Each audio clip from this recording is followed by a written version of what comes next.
Good evening, everyone. I'm coming to you tonight from my home office, where I'm at this moment. In all reality, I'm not actually here at this moment. I'm recording this ahead of time because I was traveling.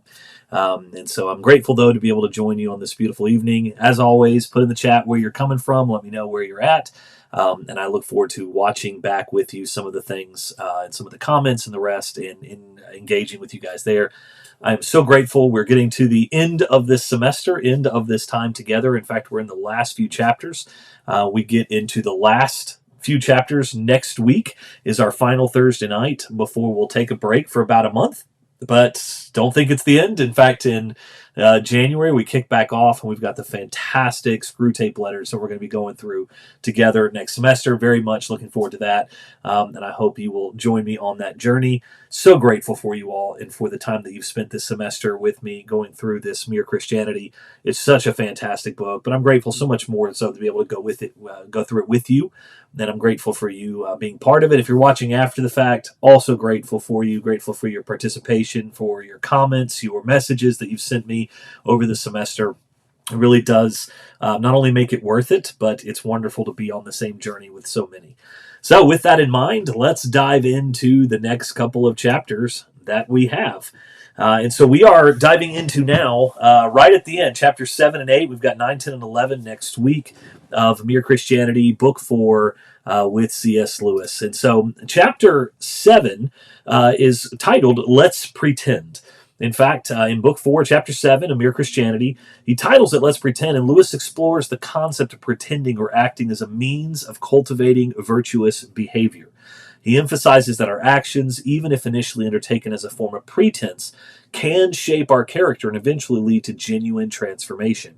Lewis argues that the mere outward performance of moral actions, such as kindness or humility, can pave the way for the development of authentic virtues.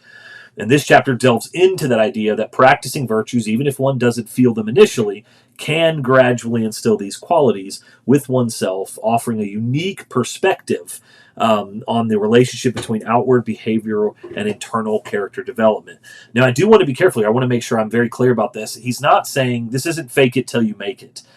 This isn't one of those things where it's just like, well, you just got to believe even if you don't feel it in the rest. That's not what he's talking about. He's specifically talking about practicing virtues, about kindness, about charity, about love, because our emotions lie to us. In fact, our emotions lie to us all the time.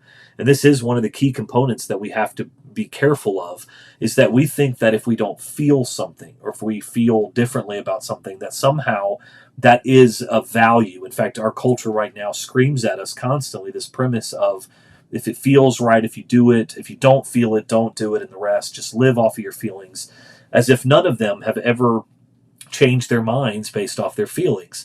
I always give this example is it's never been clear to me about how fickle feelings are than if you've ever been on a youth retreat with a middle school boy or girl who are just beginning to date. The first weekend, that Friday night, they're holding hands, you're having to keep them apart. And by Sunday, she's with another boy or he's with another girl and they hate each other. And everything has changed by that. And I think it's naive of us to think that that's not a fairly strong reality in our world today for many of us. That just because we feel something, that somehow we think that's a thing as opposed to not feeling it.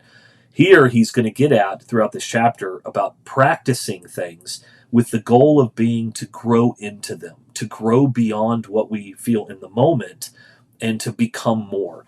And so he is going to specifically hit on these types of things. May I once again start by putting two pictures, or two stories rather, into your minds. One is the story you have all read called Beauty and the Beast. The girl, you remember, had to marry a monster for some reason, and she did. She kissed it as if it were a man, and then, much to her relief, it really turned into a man and all went well. The other story is about someone who had to wear a mask which had made him look much nicer than he really was. He had to wear it for years, and when he took it off, he found his own face had grown to fit it. He was now really beautiful, what had begun as disguise had become a reality. Now, one of the things I do love, and I'll mention this about him, is Lewis was a professor of medieval literature, and so I'm not surprised by his usage of literature in this context for us to better understand what he's getting at. But he really is noting these changes, these stories, and then from here he says, I think both of these stories may, in a fanciful way, of course, help to illustrate what I have to say in this chapter. Up till now, I've been trying to describe facts, what God is and what he has done. Now I want to talk about practice. What do we do next? What difference does all this theology make? And this is one of the things I love about Lewis and why I think Mere Christianity is a fantastic book, is because it deals with the existence of God and morality and a lot of philosophical arguments, but it also goes, okay, but then now what? How do we deal with this? It can start making a difference tonight. And I do love that because this is a key thing. If you remember back a few chapters back, he specifically spent some time talking about the fact that small actions over and over again make a world of difference over time. We always think it's got to be some grandiose big thing, and instead it's the small ones. And it can begin even tonight. If you're interested enough to have read thus far, you are probably interested enough to make a shot at saying your prayers. And whatever else you say, you will probably say the Lord's Prayer. Now, this is an assumption. The Lord's Prayer obviously is one of the more famous prayers that we find in Scripture, but also the Psalms can be dedicated at times, and not just songs, but also prayers and supplications and the rest that he says. And he uses the Lord's Prayer, though, as an example. In its very first words are "Our Father." Do you see now what these words mean? And so this is a fascinating notion because even oftentimes we who have grown up in the church or have spent time in Christianity don't often think about what we say when we say "Our Father," Father specifically. They mean, quite frankly, that you are putting yourself in the place of a son of God. It means you are saying, God is my Father. Thus, I am a son, a child of God. To put it bluntly, you are dressing up as Christ. If you like, you are pretending. Because, of course, the moment you realize what the words mean, you realize that you are not a son of God. In fact, you see this in Galatians and other places. We are either sons of God or sons of wrath. And if we're not a son of God, we are a son of wrath. You are not a being like the Son of God, whose will and interests are one of those with those of the Father. You are a bundle of self-centered fears, hopes, greeds, jealousies, and self-conceits, all doomed to death. Now, just to be honest with you, that is a reality, and it hits me quite often when I think about that. That is our situation in life outside of Christ. So that, in a way, this dressing up as Christ is a piece of outrageous cheek. Now, this is obviously British humor, Britishisms. Outrageous cheek is this idea of how dare we do such a thing? How dare we put on such airs that we would think ourselves sons of God, when in reality we are all of these things. But the odd thing is that he has ordered us to do it. Now, this is a fascinating notion. Why? What is the good of pretending to be what you are not? Well, even on the human level, there are two kinds of pretending. There is a bad kind where the pretense is there instead of the real thing, as when a man pretends he is going to help you instead of really helping you. But there is also a good kind where the pretense leads up to the real thing. I often utilize this premise when I call online keyboard warriors, or what I like to call slacktivists. They're activists, but they're slackers. They're not going to do anything. They just want to weaponize empathy to make everybody make themselves look like they're doing good or saying all the right things. But in reality, in their daily lives, they're not even doing the good things, the kind things. They're not being kind to others. They're not loving others, but they're just jumping down people's throats or putting out virtuous statements and the rest out there. Oftentimes referenced as virtue signaling and the rest, that we put those things out there to be seen by men, but they're just pretending to be something that they're not. But there's also a good kind where the pretense leads up to the real thing. When you are not feeling particularly friendly, but know you ought to be, the best thing you can do very often is to put on a friendly manner and behave as if you were a nicer person than you actually are. Now, this is one of those things where it's not fake it till you make it, but it is do it even when it doesn't feel good. Do right, even when you don't feel like it. That in doing so, though, you naturally will find yourself changing more and more to where even the not wanting to becomes less and less. And in a few minutes, as we all have noticed, you will be really feeling friendlier than you were. And man, this is just the fickleness of feelings, is it not? That we change in these ways over and over again. Very often, the only way to get equality in reality is to start behaving as if you had it already. That is why children's games are so important. They are always pretending to be grown-ups, playing soldiers, playing shop. But all the time, they are hardening their muscles and sharpening their wits so that the pretense of being grown-ups helps them grow up in earnest.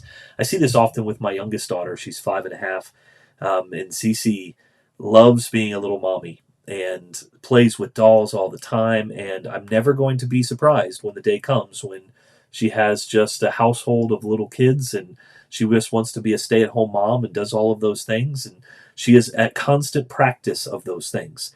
that she might grow in them. We see this with sports all the time. None of this should shock us, and the fact that you have to practice to grow and become better at something over and over again.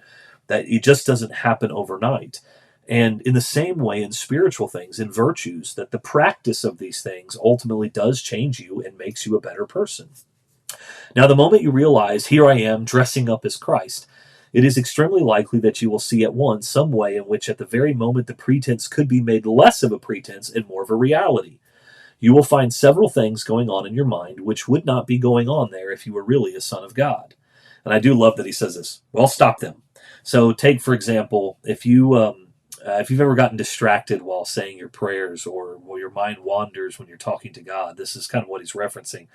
I'll also note there are a lot of times where our minds wander into things that are sinful, that are things that are not good for us, even when we were talking to God.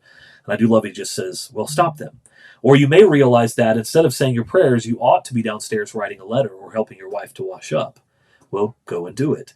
And so this very premise of, even if you were doing something that would be considered religious, something good, like saying your prayers, there may be something that you should be doing more of in that moment. In this case, writing your letter downstairs, this is kind of maybe writing a letter is this communicating or saying sorry or connecting with someone that you need to write or talk to about because you've wronged them in some way, or helping your wife, serving others instead of just serving yourself. Well, go and do it. And I do love that premise. You see what is happening, the Christ himself, the Son of God who is man, just like you, and God, just like his Father, is actually at your side and is already at that moment beginning to turn your presence into a reality. This is not merely a fancy way of saying that your conscience is telling you what to do. If you simply ask your conscience, you get one result. If you remember that you are dressing up as Christ, you get a different one. You see, I often think about what would I do in this moment, or what should I do in this moment, is a very different thing to think about than what would Jesus do. And I remember the bracelets back in the day, and I'm not a big fan of cheesy Christian trinkets and things like that. That's just personal to me. But I will note that the very premise of what would Jesus do as a concept to think is something that we spend very little time on it. Instead of, we often go, well, what should I do in this moment? Or what should I do, as opposed to what would Jesus do in this moment? How would he address these people? How would he address this issue? How would he address these situations? There are lots of things which your conscience might not call definitely wrong, specifically things in your mind, but which you will see at once you cannot go on doing if you are seriously trying to be like Christ. For you are no longer thinking simply about right and wrong. You are trying to catch the good infection from a person. It is more like painting a portrait than like obeying a set of rules. And the odd thing is that while in one way it is much harder than keeping rules, in another way it is far easier. And we're going to get at that here in a little bit. The real Son of God is at your side. He is beginning to turn you into the same kind of thing as himself. He is beginning, so to speak, to inject his kind of life and thought, his Zoe, into you. Remember, that's his word for spirituality. Beginning to turn the tin soldier into a live man. The part of you that does not like this is the part that is still tin. Now, I do love this notion because there is so much about our physical lives at times that fights against the spiritual nature. Our physical desires, our wants, are things that can affect our mindset, especially as we're trying to be spiritual, trying to think about things of God. Some of you may feel that this is very unlike your own experience. You may say, I've never had the sense of being helped by an invisible Christ, but I have often been helped by other human beings. That is rather like the woman in the first war who said that if there was a bread shortage, it would not bother her house because they always ate toast. Now, I love that premise because this is obviously referencing something that may have happened a while back, but he's just giving kind of this analogy about the idea of that, well, I always have toast, so obviously it's not a problem. Without stopping for a second and realizing, well, how do you get toast? It's from bread. If there is no bread, there will be no toast. If there was no help from Christ, there would be no help from other human beings. That all the goodness of the world, all of the qualities and virtues and the rest emanate from God. They are from God. God is love. Thus, the love that we feel, the love that we share with others, all of that is a gift from God to all mankind. So yes, there may be some who's like, I've never felt God or felt Jesus in my life. But if you ask them, have you ever been helped by anyone? Have you ever been served? Have you ever been loved? And if that answer is yes, the answer is yes, you have. He works on us in all sorts of ways, not only through what we think our religious life. He works through nature, through our own bodies, through books, sometimes through experiences which seem at the time anti-Christian. When a young man who has been going to church in a routine way honestly realizes that he does not believe in Christianity and stops going, provided he does so for honesty's sake and not just to annoy his parents — I do love that little caveat there — the Spirit of Christ is probably nearer to him than in that it ever was before. But above all, he works on us through each other. Men are mirrors or carriers of Christ to other men, sometimes unconscious carriers. This good infection can be carried by those who have not got it themselves. People who were not Christians themselves helped me to Christianity.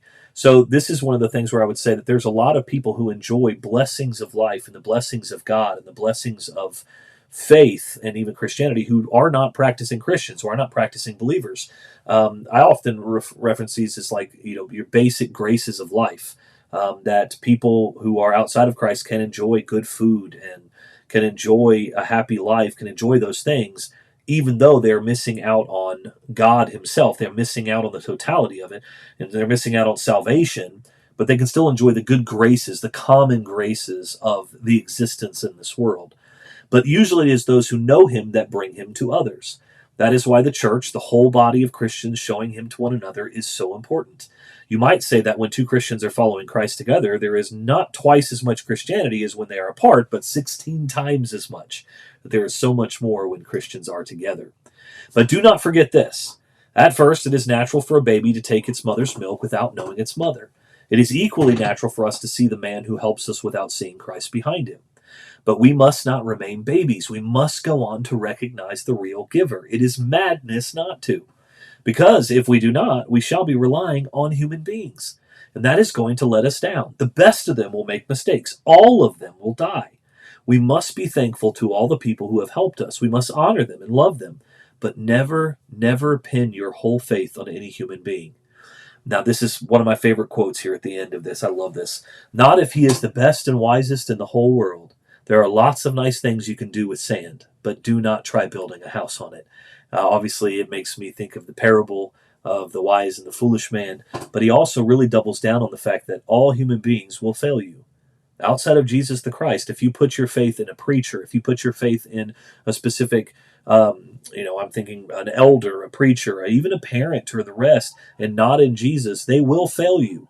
And so many of our, sadly, our people's faith has been built off of a youth minister, even a minister like myself and there are others, which is why my college students hear me say this all the time. I am not the Savior. I will fail you. I will mess up. I will have something that I say that is wrong. So please check what I'm saying. Do this over and over again. Make sure that it's found in the truth, because I am not the Savior.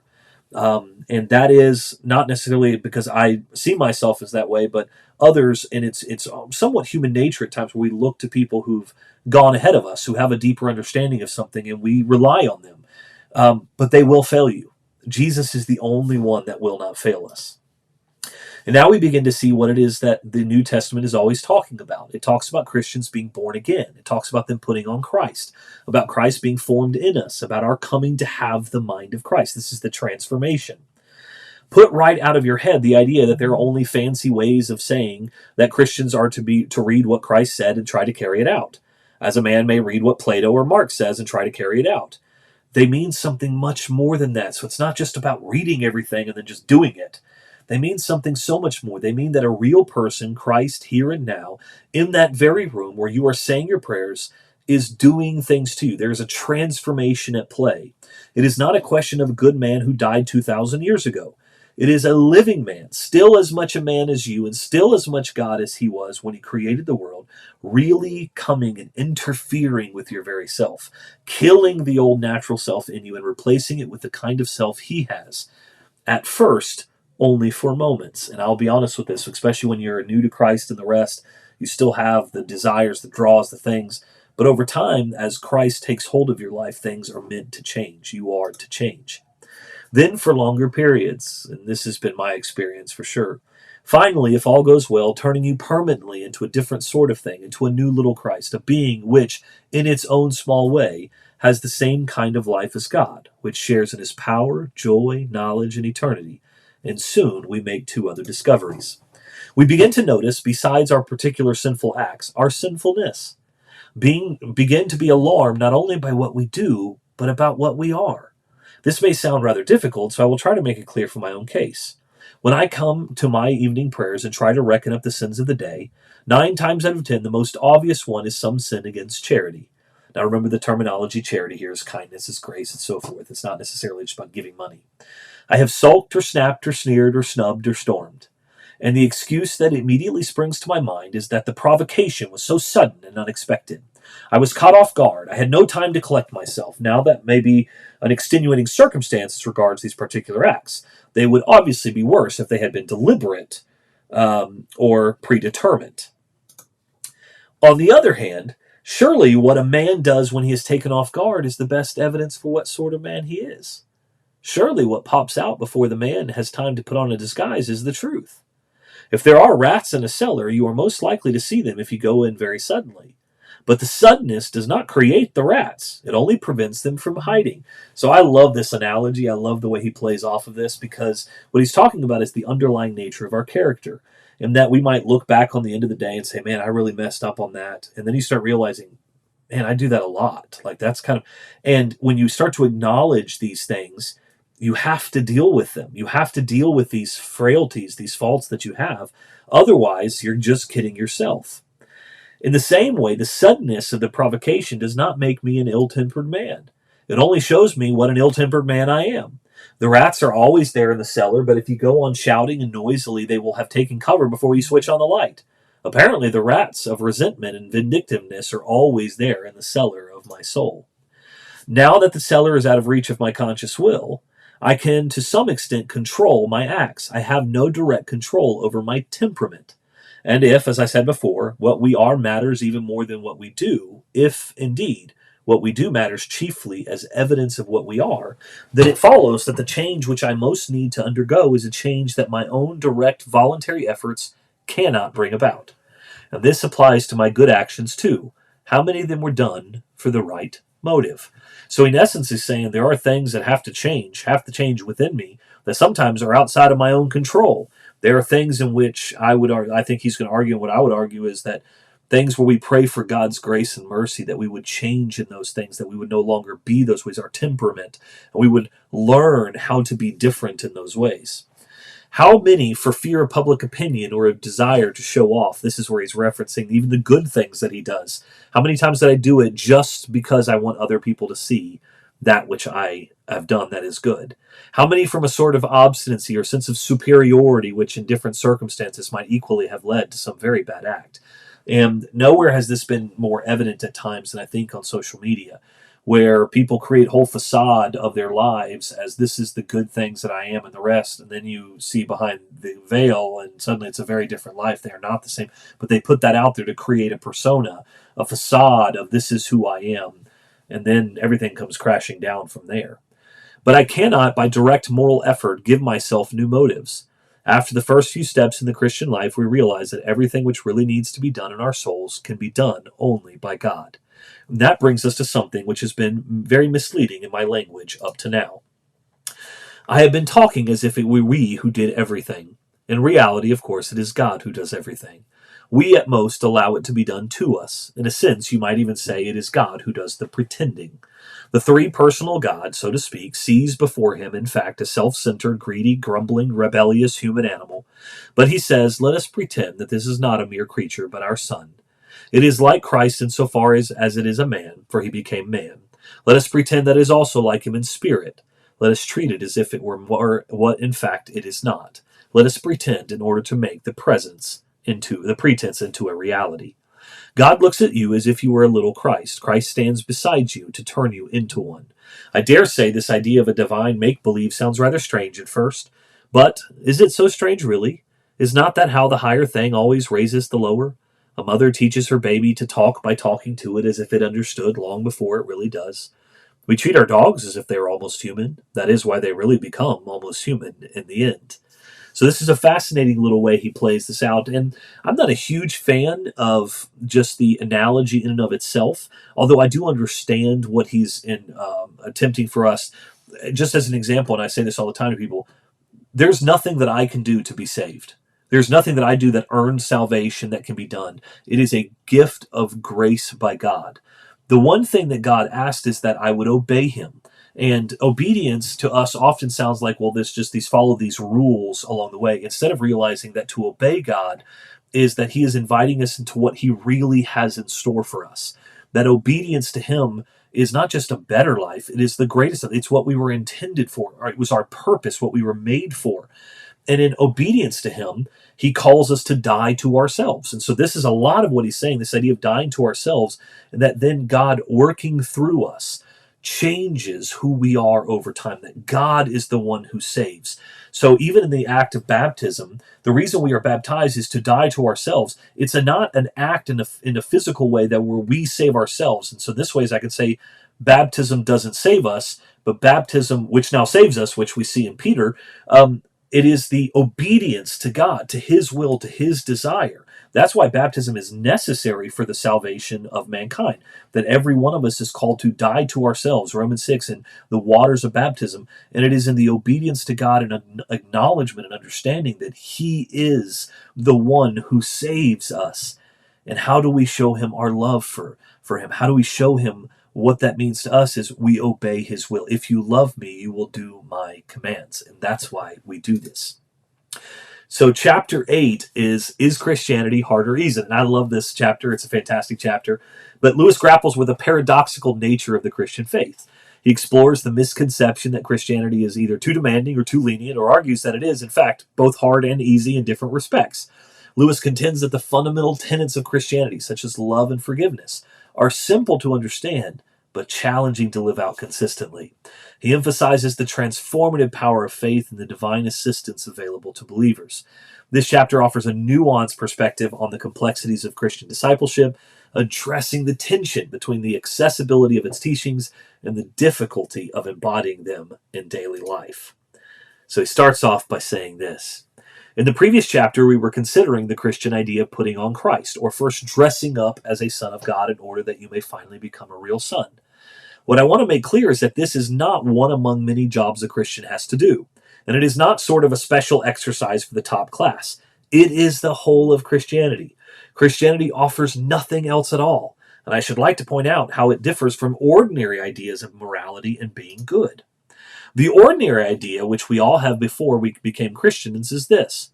We take as starting point our ordinary self with its various desires and interests. We then admit that something else, call it morality or decent behavior or the good of society, has claims on this self, claims which interfere with our own desires. What we mean by being good is giving in to those claims. Some of the things the ordinary self wanted to do turn out to be what we call wrong. Well, we must give them up. Other things which the self did not want to do turn out to be what we call right. Well, we shall have to do them. But we are hoping all the time that when all the demands have been met, the poor natural self will still have some chance and some time to get on with its own life and do what it likes. In fact, we are very like an honest man paying his taxes. He pays them all right, but he does hope that there will be enough left over for him to live on, because we're still taking our natural self as the starting point. As long as we are thinking that way, one or other of two results is likely to follow. Either we give up trying to be good, or else we become very unhappy indeed.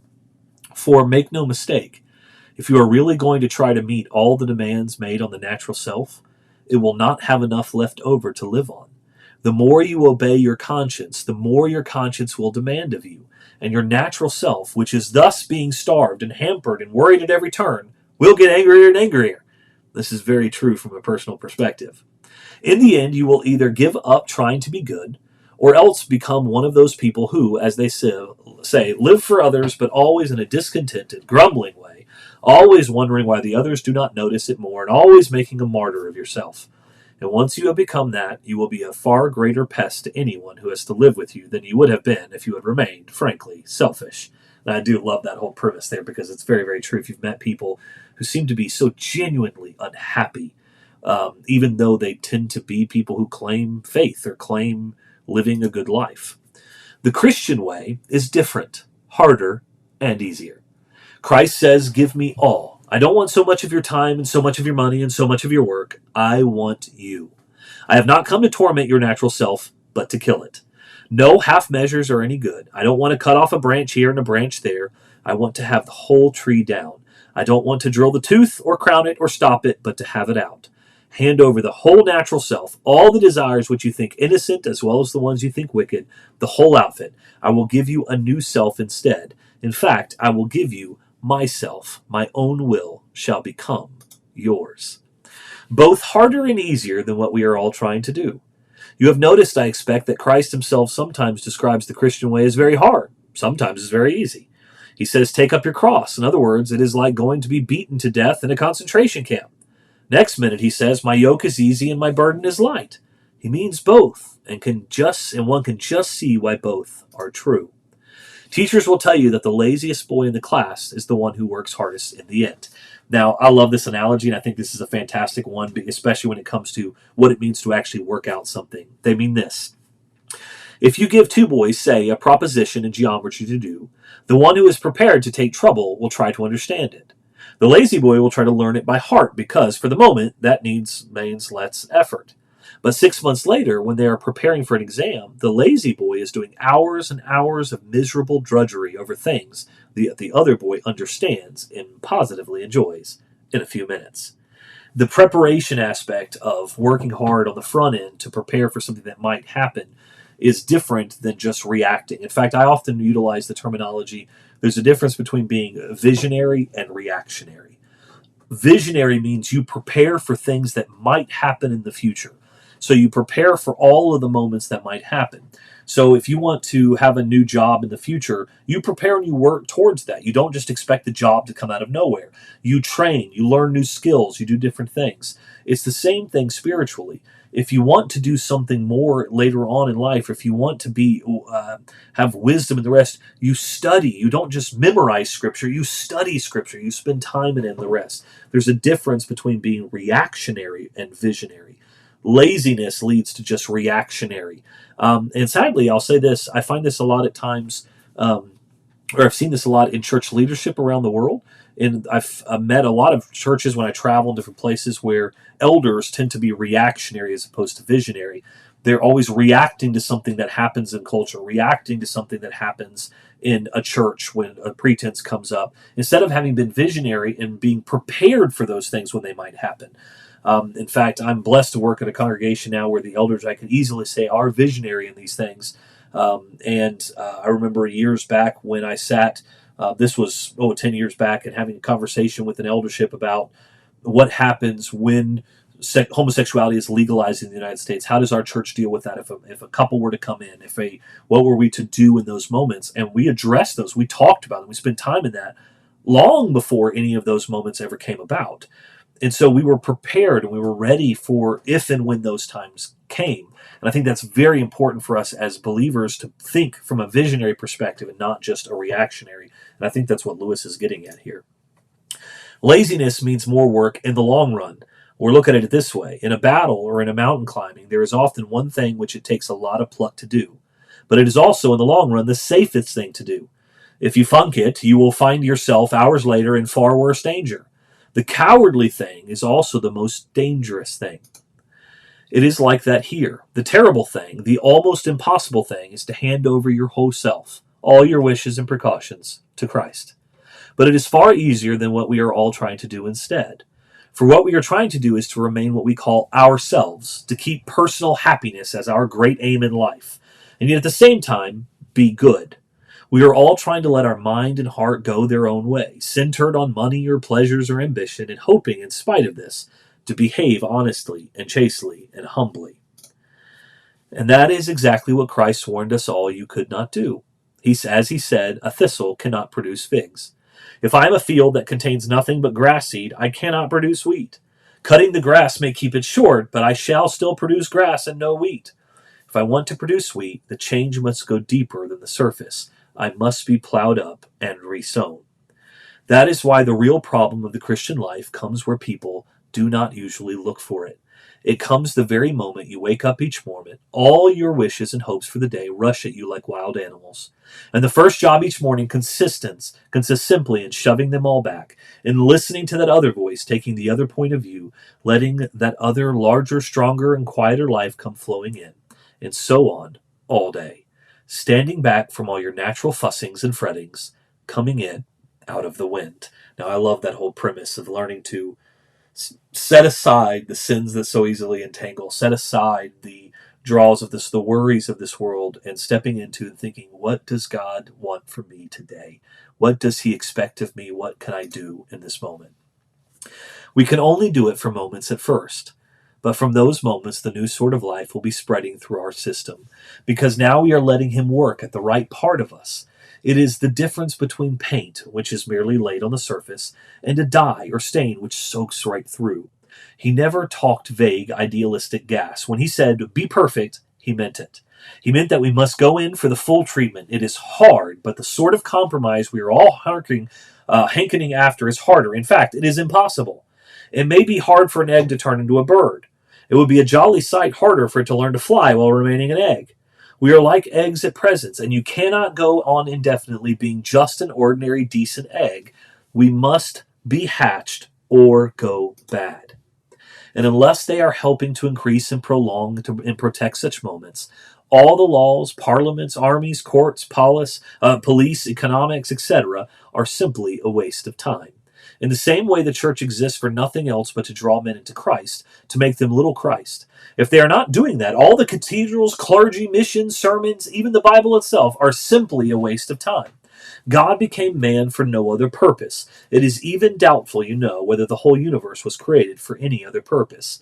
It says in the Bible that the whole universe was made for Christ and that everything is to be gathered together in Him.